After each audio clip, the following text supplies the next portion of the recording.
Yan ay inaasahan ko next year na hindi naman kaagad naliligaya, nalalago ang buhay natin. Pero next year, kung dadating yung pera na yan, ang trust kasi ng gobyerno ko is, ang first, education. Second is agriculture.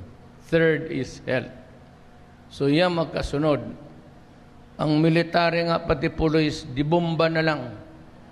Huwag na masyado yung malalaman kasi wala naman tayong kalaban. So yan nga ang distribution ng pera na we expect to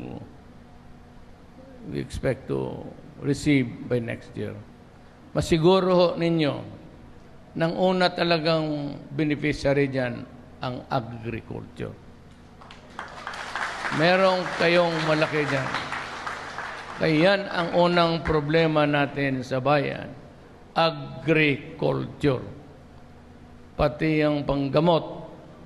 Po dito sa panggamot, mayroon ho akong order na lahat ng kikitain ng PAGCOR, doon ho igastos sa mga resita-resita. Ayaw ko lang kung dumating na dito kung magkano, but we have to revive the butikan ng bayan. Doon na ninyo kunin yung medisina ninyo. Yung talagang pupuntang ospital, tapos sabihin, ito ang resita at wala kang pera. You just prove to me. Huwag lang ninyo akong magsinungaling sa akin. Anything, sa police, sa military, huwag ninyo akong bulahin. Sabihin lang ninyo kung ano ang totoo at ako na ang mag-process sa utak ko kung may gawin ako o wala. Just do not lie to me. That's the only thing that I ask of you. Hindi pera yan.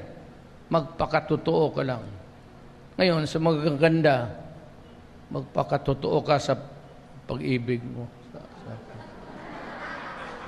Pero dito, saan na yun? Sabi, punta ka ng Isabela, pakilala kita doon, maraming magaganda. Nakita ko doon, wala naman. Diyan, nakita ko kanina. Pang display lang pala ng